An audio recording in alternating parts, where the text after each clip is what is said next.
नमस्कार दोस्तों, मैं आनंद कौशल परफेक्शन आईएएस के खास कार्यक्रम ऑडियो सीरीज में आप सभी का स्वागत करता हूं। आज का हमारा विषय यूनाइटेड किंगडम की उत्तरी सागर में ड्रिलिंग को लेकर है। यह विषय यूपीएससी के सामान्य अध्ययन पेपर 3 के पर्यावरण प्रदूषण और गिरावट खंड से संबंधित है। आइए सबसे पहले जानते हैं कि यह चर्चा में क्यों है। जब दुनिया स्थिर जलवायु परिवर्तन की ओर अपना कदम बढ़ा रही है, ब्रिटेन के प्रधानमंत्री ऋषि सुनक ने हाल ही में ब्रिटेन के तट पर नए सिरे से जीवाश्म ईंधन की खुदाई अर्थात ड्रिलिंग की योजना का समर्थन किया है, जिससे पर्यावरण विशेषज्ञ चिंतित हैं। ब्रिटेन के प्रधानमंत्री द्वारा हाल ही में ब्रिटेन के तट पर ताजा जीवाश्म ईंधन की ड्रिलिंग की योजना के समर्थन ने पर्यावरण विशेषज्ञों के बीच एक बहस छेड़ दी है।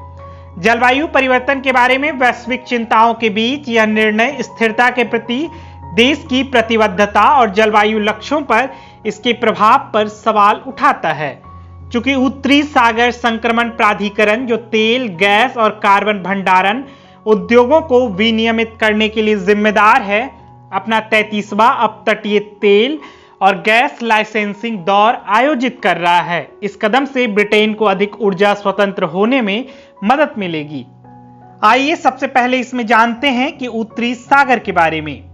उत्तरी सागर उत्तर पश्चिमी यूरोप में स्थित है। इसकी सीमा कई देशों से लगती है, जिनमें पूर्व और उत्तर में Norway, Sweden, Denmark, Germany, Netherlands एवं बेल्जियम तथा यूनाइटेड किंगडम शामिल है।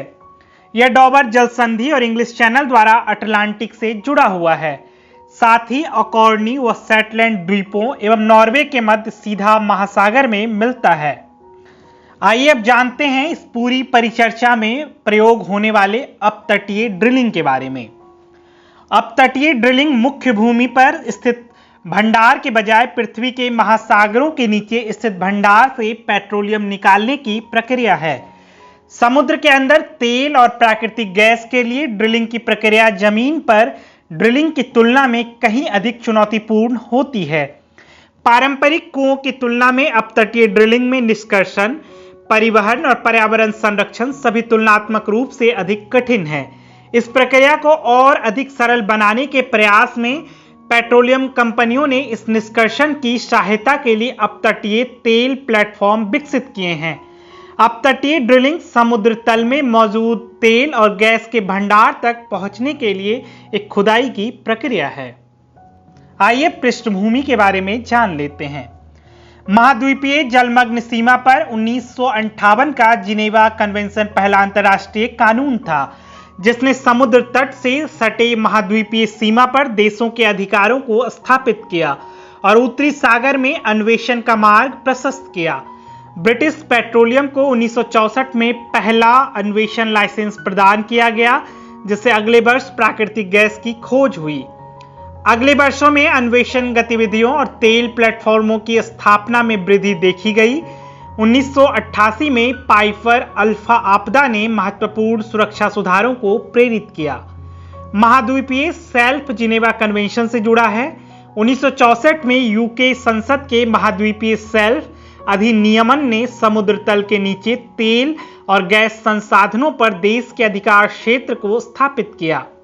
इसके बाद 1970 में स्कॉटलैंड के एबरडीन के पूर्व में फोर्टिस फील्ड में वाणिज्यिक तेल की खोज की गई और उत्तरी सागर में अगले दशकों में विभिन्न कंपनियों के अन्वेषण प्रयासों में वृद्धि देखी गई। अपतटीय ड्रिलिंग से जुड़ी पर्यावरण संबंधी चिंताओं को भी जान लेते हैं। अपतटीय ड्रिलिंग न केवल महासागरों को प्रदूषित करती है और समुद्री पारिस्थितिकी तंत्र को नुकसान पहुंचाती है, बल्कि यह हवा को भी प्रदूषित करती है, जिससे जलवायु परिवर्तन पर प्रभाव तेज होता है। उत्तर पूर्वी अटलांटिक के समुद्री पर्यावरण की सुरक्षा के लिए कन्वेंशन के अनुसार उत्पादन प्लेटफॉर्मों के नियमित संचालन के माध्यम से समुद्र में तेल, रसायन और रेडियोधर्मी सामग्री के आकस्मिक रिसाव के साथ साथ तेल, रसायन और रेडियोधर्मी सामग्री के निकलने का भी उच्च जोखिम है। ड्रिलिंग प्लेटफॉर्मों, पाइपलाइनों और अन्य बुनियादी ढांचे की भौतिक उपस्थिति समुद्री आवासों को प्रभावित कर सकती है। ड्रिलिंग कार्यों से होने वाला शोर और कंपन समुद्री जीवों के नेविगेशन तथा प्रजनन पैटर्न को प्रभावित करके समुद्री जीवन को नुकसान पहुंचा सकता है। अपतटीय ड्रिलिंग श्रमिकों, जल और वन्य जीवों को खतरे में डालती है। जीवाश्म ईंधन के लिए समुद्रों और महासागरों में ड्रिलिंग से न केवल जलवायु परिवर्तन का खतरा बढ़ जाता है, बल्कि महासागर भी गर्म हो जाते हैं और समुद्र का स्तर भी बढ़ जाता है। अपतटीय ड्रिलिंग समुद्री जैव विविधता के लिए प्रत्यक्ष जोखिम के साथ साथ महासागरों में कार्बन प्रदूषण के जमा होने के कारण अम्लीय जल से प्रवाल भित्तियों, शंख और समुद्री पारिस्थितिकी तंत्र के लिए अप्रत्यक्ष जोखिम से जुड़ी है। अमेरिका स्थित natural resources defence council NRDC के अनुसार अपतटीय खुदाई में श्रमिकों, जल और वन्यजीवों को खतरा पैदा होता है। अपतटीय खुदाई समुद्री जैव विविधता के लिए प्रत्यक्ष जोखिम के साथ साथ अम्लीय पानी से प्रवाल भित्तियों, कवच प्राणी और समुद्री पारिस्थितिकी तंत्र के लिए अप्रत्यक्ष जोखिम से जुड़ी है, क्योंकि एक उत्सर्जन गहन प्रक्रिया के कारण कार्बन डाइऑक्साइड महासागरों में जमा हो जाती है। अपतटीय ड्रिलिंग कार्यों से तेल रिसाव का खतरा रहता है, जिसका समुद्री पारिस्थितिकी तंत्र तथा वन्य जीवन पर विनाशकारी प्रभाव पड़ सकता है। रिसाव हुए तेल से पक्षियों, समुद्री स्तनधारियों तथा मछलियों का दम घुट सकता है, उनमें इंसुलेशन की कमी हो सकती है और भोजन खोजने की उनकी क्षमता पर बुरा प्रभाव पड़ सकता है। क्या ब्रिटेन अपनी जलवायु प्रतिबद्धताओं का सम्मान कर रहा है? जलवायु परिवर्तन समिति ने राष्ट्रीय अनुकूलन कार्यक्रम के तहत जलवायु परिवर्तन के लिए यूके की तैयारियों में कमियों की ओर इशारा किया है।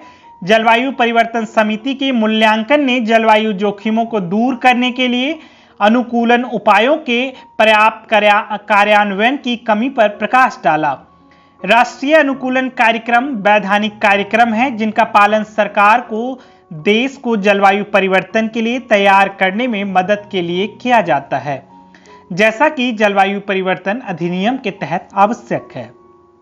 दूसरे राष्ट्रीय अनुकूलन कार्यक्रम ने 2018 से 2023 की अवधि को कवर किया। रिपोर्टों के अनुसार जलवायु जोखिम के लिए पूरी तरह से तैयार होने के लिए आवश्यक पैमाने पर अनुकूलन के कार्यान्वयन के बहुत सीमित सबूत हैं। क्लाइमेट एक्शन ट्रैकर का आकलन है कि यूके की जलवायु कार्रवाई पूरी तरह से पेरिस समझौते के अनुरूप नहीं है। यूके के राष्ट्रीय स्तर पर निर्धारित योगदान और दीर्घकालिक लक्ष्य जलवायु परिवर्तन को कम करने के वैश्विक प्रयासों में उचित हिस्सेदारी को प्रतिबंधित नहीं करते हैं। नई तेल और गैस निष्कर्षण योजनाओं को लाइसेंस देना पेरिस समझौते द्वारा निर्धारित 1.5 डिग्री सेल्सियस तापमान वृद्धि सीमा के विपरीत है। आज के समसामयिक आधारित ऑडियो सीरीज में इतना ही। फिर मिलते हैं एक नए विषय के साथ, तब तक हमसे जुड़े रहिए। धन्यवाद।